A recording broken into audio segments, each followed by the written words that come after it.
lebih utama di rumah, ada yang mengatakan sama saja utamanya, tergantung keadaan. Nah, ini contohnya hadisnya. Ini hadis yang kita apa dulu ya, dari Ummu Humaid. Dia mendatang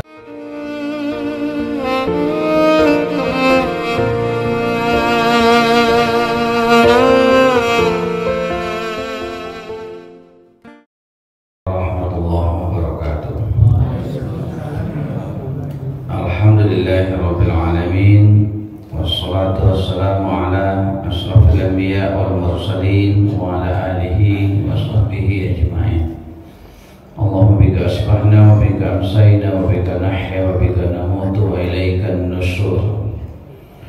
Bapak Ibu, sidang jamaah subuh Masjid Al-Hijrah Komplek Lubuk Gading Brahma 5 yang kita hormati, kita lanjutkan pengajian kita tentang sholat berjamaah. Kalau pada minggu lalu kita bicara tentang keutamaan sholat berjamaah dengan menampilkan beberapa hadis terkait dengan itu, sekarang kita akan bahas bagaimana hukum sholat berjamaah itu.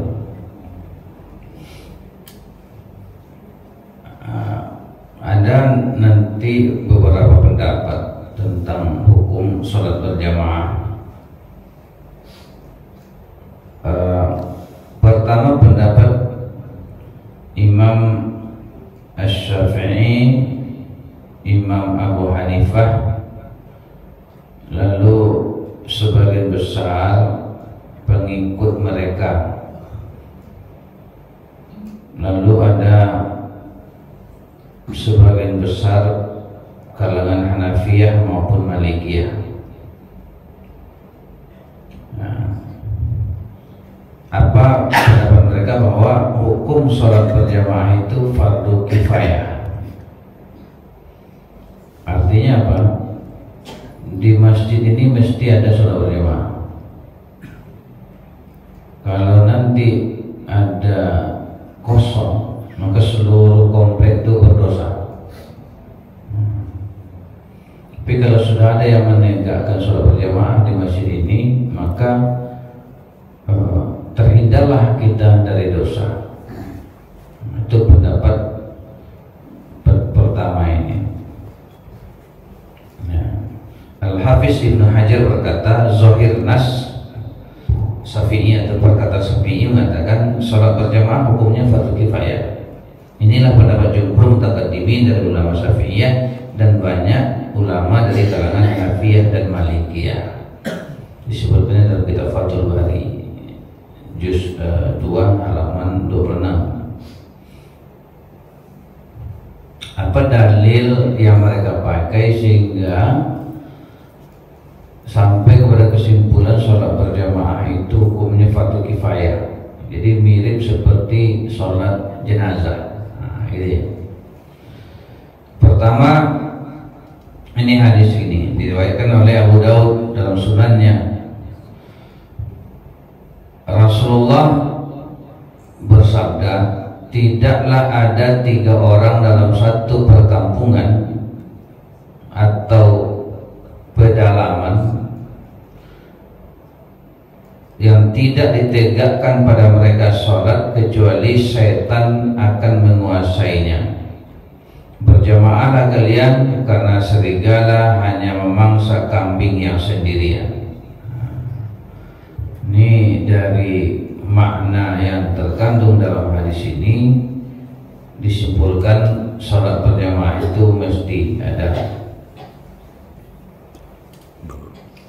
Yang kedua, Nabi bersabda, kembalilah kepada keluarga kalian, lalu tegakkanlah sholat pada mereka, serta ajari dan perintahkan mereka untuk sholat.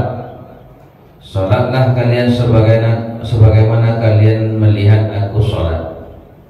Jika telah datang waktu sholat, hendaklah salah seorang kalian azan dan yang paling tua menjadi imam.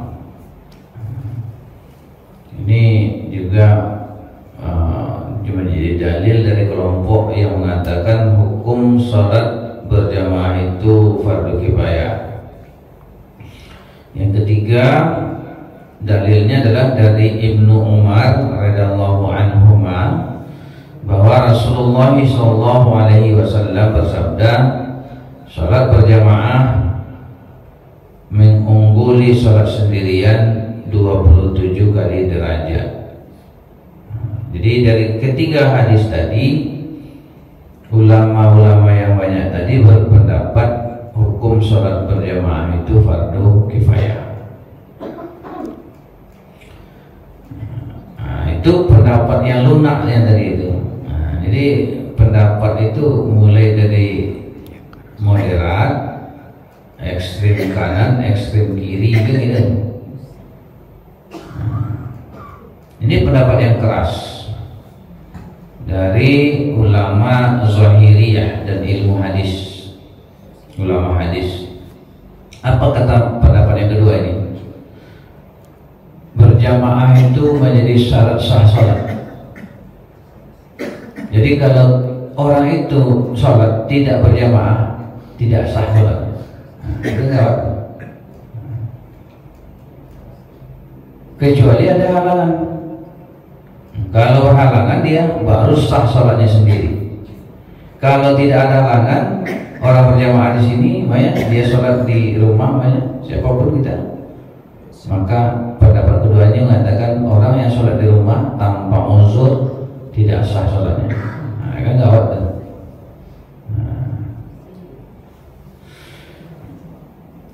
Ini pendapat Zahiriyah.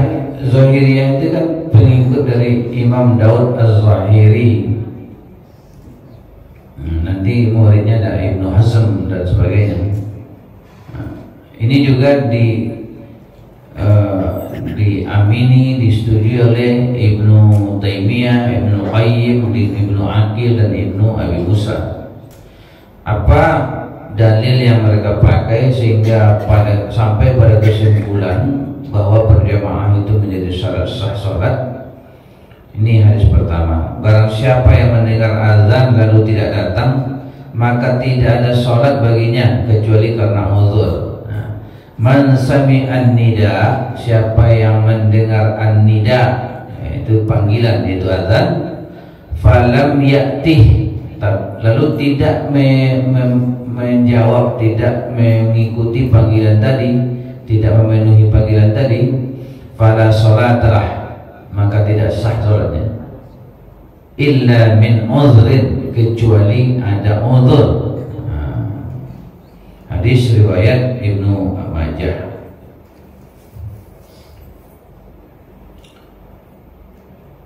Kemudian dalil yang kedua yang dipakai oleh kelompok yang mengatakan syarat sah sholat itu, hadis yang mengatakan demi zat yang jiwaku ada di tangannya, kata Nabi, sungguh aku bertekad meminta dikumpulkan kayu bakar lalu dikeringkan agar mudah dibakar.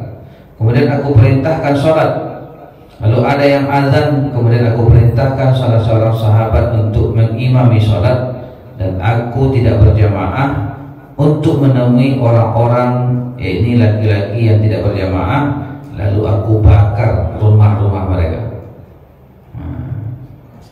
Ini hadisnya nih, yang seperti yang disebutkan Pak Man minggu lalu ya, hadisnya ya ini. Ini hadisnya keras.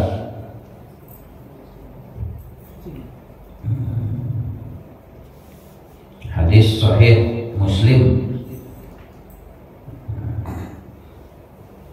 Jadi sangat dianjurkan oleh Nabi dan sangat dibenci oleh Nabi kalau kita tidak berjamaah tanpa uzur, kecuali uzur kan ya, uzur syar'i, uzur yang dibenarkan oleh syarak. Hadis ketiga, ada seorang buta mendatangi Nabi SAW dan berkata, wahai Rasulullah, aku tidak mempunyai seorang yang menuntunku ke masjid. Lalu dia minta keringanan kepada Rasulullah SAW sehingga dibolehkan sholat di rumah. Lalu beliau Shallallahu Alaihi Wasallam memberikan keringanan. Awalnya diberi keringanan. Ketika orang buta tadi telah meninggalkan Nabi Shallallahu Alaihi Wasallam, lalu Nabi memanggilnya kembali dan bertanya, apakah engkau mendengar panggilan azan? Lain terdengar suara azan itu. Kira-kira posisi suara itu di mana? Kan gitu kan? Kan orang buta kan itu mata kan tidak kelihatan, tapi terdengar suara dia ikuti suara itu kan gitu. Iya, kata orang buta tadi, saya dengar. Lalu Nabi berkata, penuhilah, berjalanlah ke arah suara tadi. Dia, ini hadis riwayat Muslim dalam sahihnya. Itu pendapat kedua. Lalu Bapak Ibu yang saya muliakan, ada pendapat ketiga. Ini pendapat yang umumnya kita pahami, bahwa sholat berjamaah itu hukumnya sunnah muakkadah, sunnah yang sangat ditekankan. Muakkad artinya takkid, ditekankan sekali. Ini pendapat mazhab Hanafiyah, Malikiyah, Imam Ibnu Abdul Bar, fikih Irak, Syam dan Hijaz. Apa landasan dalil yang mereka gunakan? Pertama, hadis dari Ibnu Umar radhiyallahu anhuma bahwa Rasulullah SAW bersabda, sholat berjamaah mengungguli sholat sendirian 27 kali derajat. Nah, ini menunjukkan sunnah muakkadah. Yang kedua, Nabi bersabda, sesungguhnya orang yang mendapat pahala paling besar dalam sholat ialah yang paling jauh jalannya. Jadi blok K, blok A, ya, itu paling. Blok E yang mana ada? Blok I, apalagi blok H, itu blokan dan kayak siko, dan itu palu seketik berlangkah dalam, ya. Jadi yang paling jauh jalannya, kemudian yang lebih jauh lagi, orang yang menunggu sholat sampai sholat bersama imam lebih besar pahalanya daripada orang yang sholat kemudian tidur. Dalam riwayat Abu Quraib disebutkan sampai sholat bersama imam dalam berjamaah. Jadi ini redaksi ini kandungannya menunjukkan unggulnya sholat berjamaah itu. Makanya sunnah muakkadah. Imam Asy-Syaukani mengatakan setelah membantah pendapat yang mewajibkan, jadi pendapat yang mengatakan wajib tadi, pendapat yang tepat dan mendekati kebenaran bahwa sholat berjamaah termasuk sunnah-sunnah yang muakkad. Adapun hukum sholat berjamaah dalam yang disebutkan fardu ain atau fardu kifayah atau syarat sah, itu tidak kuat pendapatnya. Ini menurut Imam Asy-Syaukani. Hal ini dikuatkan oleh Siddiq Hasan Khan dengan menyatakan, adapun hukum sholat berjamaah katanya fardu, maka dalil-dalilnya masih bertentangan. Akan tetapi terdapat cara usul fikih yang mengkompromikan dalil-dalil tersebut, yaitu hadis-hadis keutamaan sholat berjamaah menunjukkan keabsahan sholat berjamaah secara sendirian.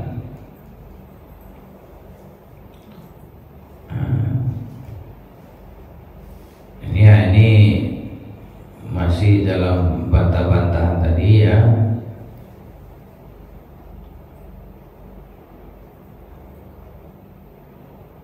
Nah, ini ada pendapat yang keempat, Bapak Ibu, hukum sholat berjamaah itu fardu ain. Nah, jadi ada yang fardu kifayah kan, ada yang syarat sah, ada yang fardu ain. Fardu ain artinya setiap kita wajib sholat berjamaah. Setiap kita. Iya.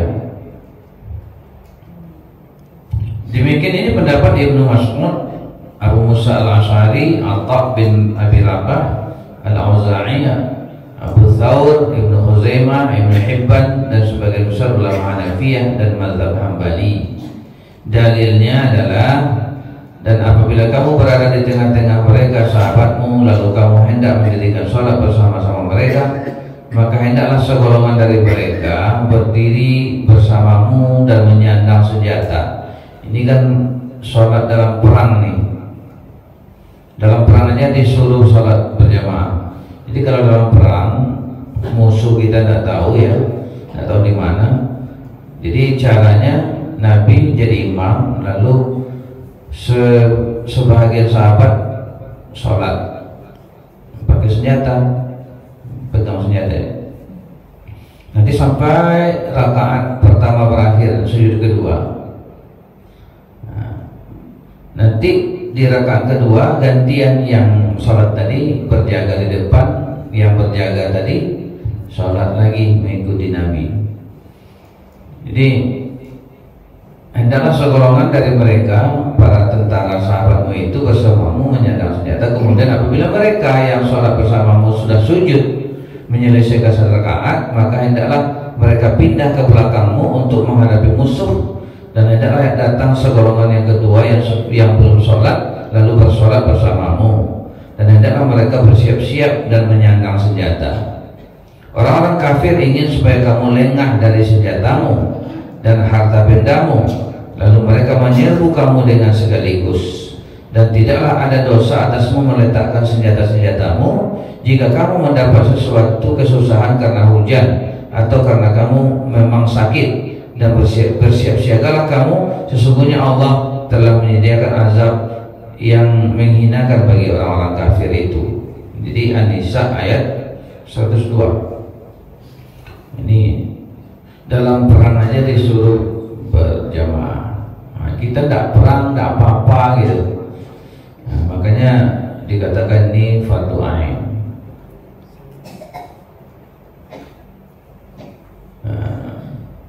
Ini lagi ayat mengatakan waqimus shalah, dirikanlah salat, wa atuz zakah, bayarkan zakat, warka'u ma'ar rafi'in, rukuklah beserta orang-orang yang rukuk. Ini artinya berjamaah gitu ya.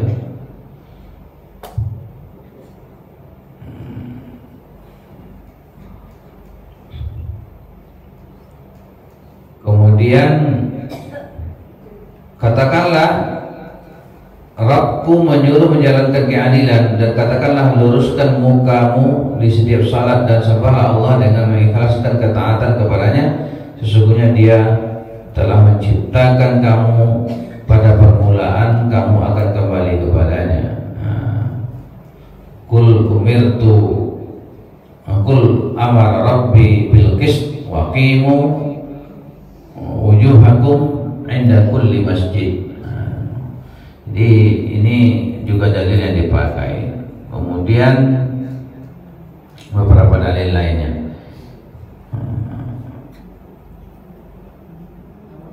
Jadi itu kira-kira Bapak Ibu, 4 pendapat. Yang terbanyak pendapatnya Imam Sunnah Mu'akkadah. Tapi terlepas dari perbedaan pendapat tadi, kita dianjurkan sekali berjamaah. Pertama, karena kepentingan kita sendiri. Kita kan butuh pahalanya untuk tiket masuk surga kan. Nah, pahala sholat berjamaah itu 27 kali lipat. Yang kedua, kalau sholat sendirian kita itu tergoda ingin cepat-cepat, kualitasnya ala qadrihi, ala kadarnya, ya kan? Tapi kalau berjamaah kita, itu terbawa dengan berimam tadi. Kalau sholat berjamaah kita terdorong, kita sholat sunat dulu, ya kan? Nanti di akhirnya sholat sunat lagi. Biasanya berzikir dulu, kawan-kawan juga berzikir. Kalau di rumah, Assalamualaikum, pur baik ya kan. Jadi banyak sekali ruginya kalau kita sholat sendiri.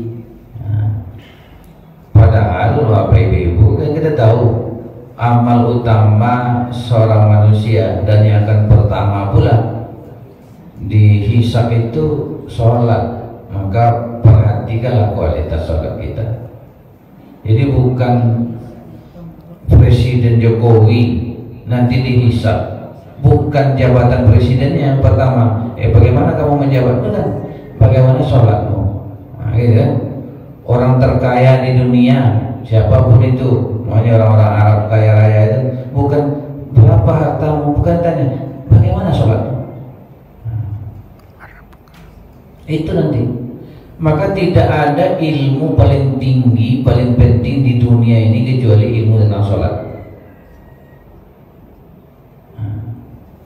Tidak ada lagi ilmu yang lebih penting dari itu. Nah itu kira ada mungkin sudah jelas semuanya ayat.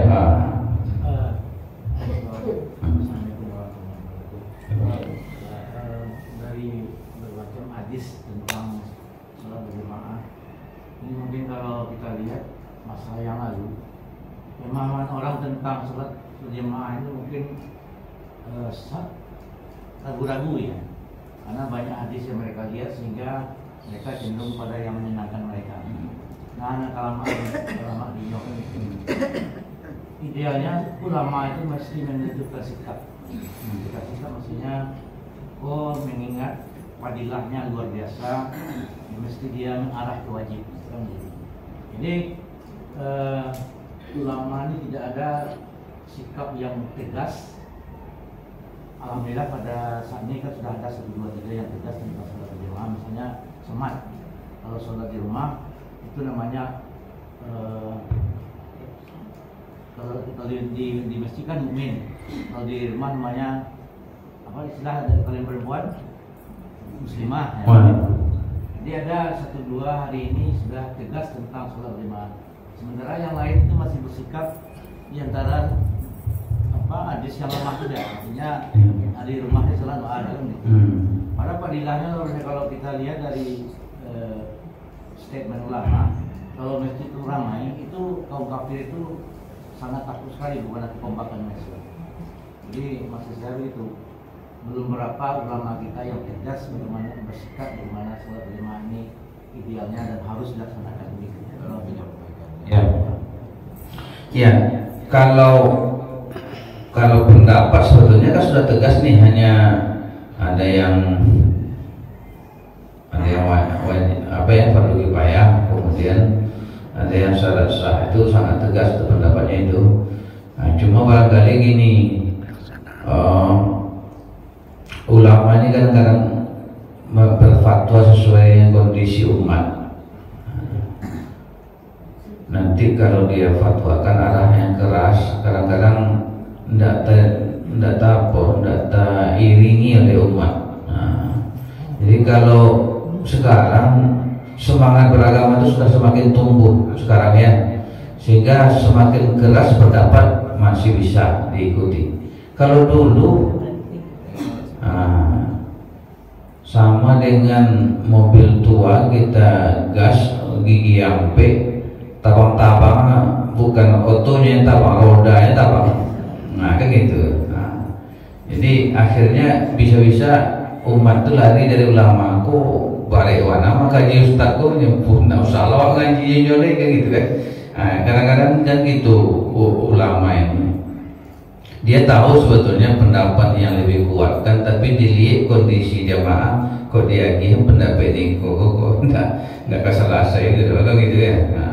Nah itu kadang-kadang itu kebijaksanaan masing-masing ulama ya untuk menyampaikan itu. Tapi sekarang saya semakin optimis lah ke depan bahwa semakin banyak agama ini yang dapat kita terapkan. Ya. Kalau silakan. Assalamualaikum warahmatullahi wabarakatuh. Kita membahas salat berjamaah.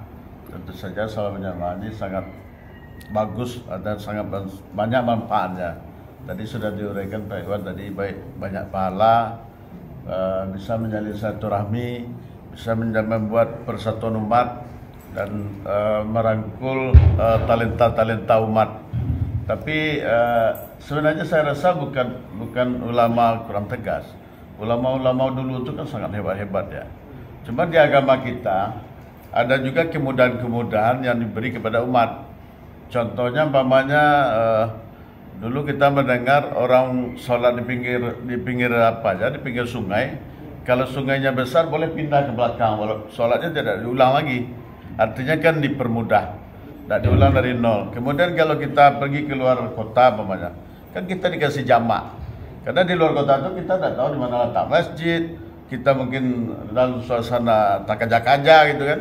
Kemudian tidak ada air, kita bisa jamak, ya kan? Kalau kita terlalu jauh kita bisa kasar. Artinya ini bukan ulama, ini agama betul yang menyatakan itu. Jadi tidak terlalu memberatkan umat. Terkait dengan ini, bisa jadi saat itu kemarin saya sudah sampai juga. Azan zaman sekarang dengan zaman dulu jauh beda. Dulu orang tidak pakai mic, jadi azan itu berapa meter dari masjid. Sekarang azan dari ujung sana sudah dengar. Jadi mungkin itu spiritnya gitu. Memang jamaah ini sangat bagus. Tapi kalau diterapkan betul nanti wajib, mungkin banyak pula orang tidak sholat lagi. Karena tidak sampai ke masjid, ada laku sholat kita tidak sah. Ini kan susah kan. Jadi mungkin itu yang spirit itu yang kita lihat. Ulama itu juga mungkin yang dilihat. Mungkin itu Pak Iwan. Terima kasih Pak Iwan. Yang terkelompok dalam satu kelompok yang solid, yang dibina terus oleh ustadznya. Katakanlah di pesantren. Nah itu mungkin wajib dan salah. Ya situ mah seluruhnya. Kalau di kamarnya itu akan berang. Nah itu barangkali ya. Kalau di sini dengan berbagai kesibukan kadang-kadang tidak sampai juga. Nah, cuma yang perlu kita ingatkan itu tadi. Sholat ini istimewa sekali. Sampai perintah sholat itu perlu Nabi menjemputnya ke langitnya ketujuh gitu kan. Tidak cukup dengan wahyu saja. Jadi ini memang perlu kita perhatikan betul. Jadi tidak ada urusan yang lebih penting daripada sholat. Nah, itu apapun itu kecuali darurat. Jadi kalau bisa kita atur jam pelajaran umumnya. Saya kadang-kadang itu kuliah saya tutup saja jam 12 lewat 9, walaupun jam 12 lewat 40 sebetulnya saya keluar. Nah, dengan cara kita tambahkan lewat grup WA materi lain supaya mereka berjamaah. Kadang-kadang kita lanjutkan mau otak-otak isinya jangan berjamaah anak-anak tuh gitu. Itu ini. Oke, udah silakan Pak Bu. Benar ada hadisnya wanita itu lebih baik sholatnya di rumah di kamarnya.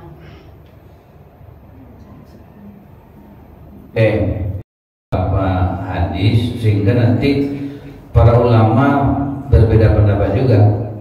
Ada yang mengatakan lebih utama di rumah, ada yang mengatakan sama saja utamanya tergantung keadaan. Nah ini contohnya hadisnya. Ini hadis yang ini yang kita perlu ya, dari Ummu Humaid. Dia mendatangi Nabi SAW.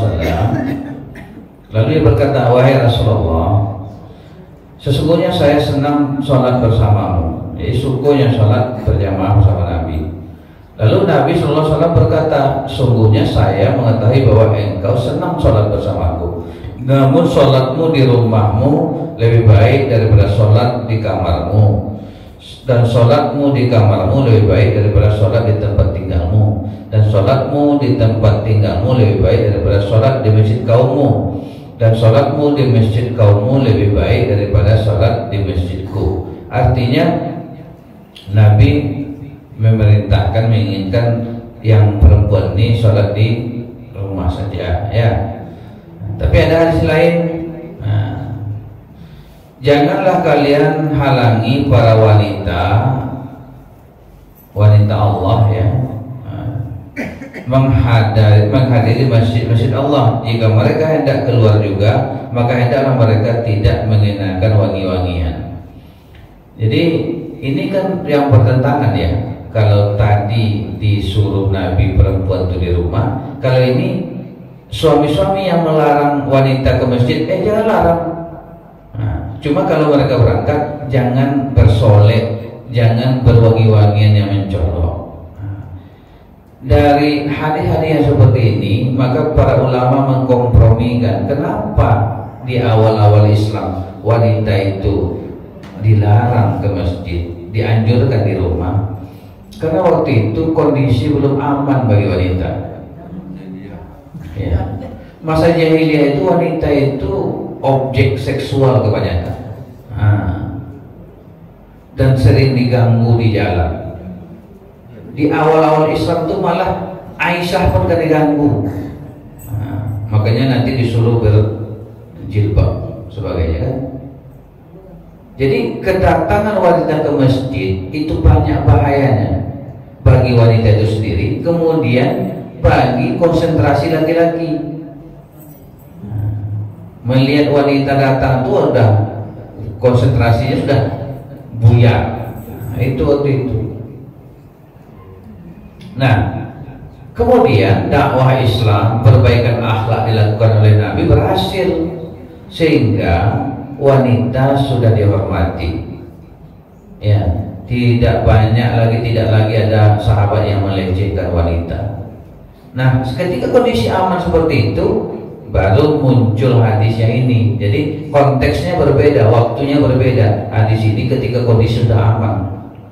Nah, kondisi sudah aman, ternyata laki-laki masih melarang wanita. Melapor kan, Nabi mengatakan jangan larang perempuan-perempuan kalian ke masjid. Cuma kalau mereka ke masjid jangan bersolek seperti pergi ke pernikahan, kan gitu.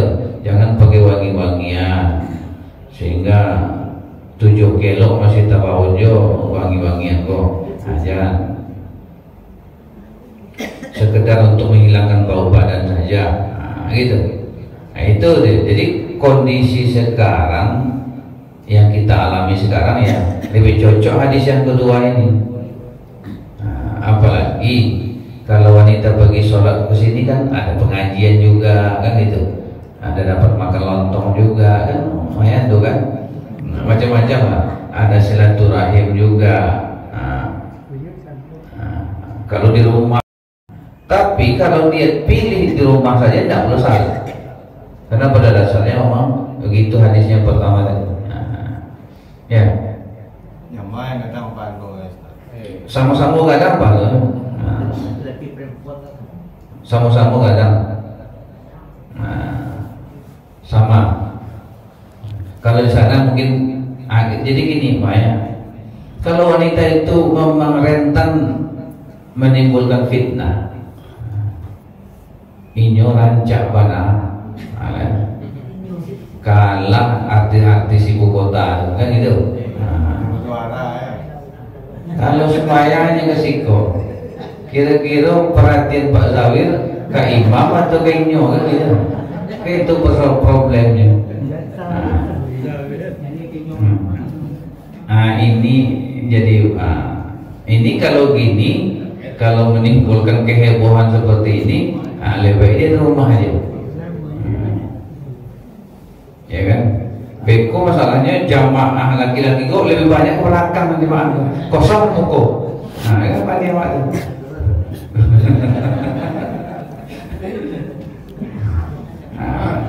Itu. Nah, ini itu pikirannya. Nah, baik, aman ya, udah. Banyak maaf, terima kasih. Wabillahi taufiq wal hidayah. Wassalamualaikum warahmatullahi wabarakatuh.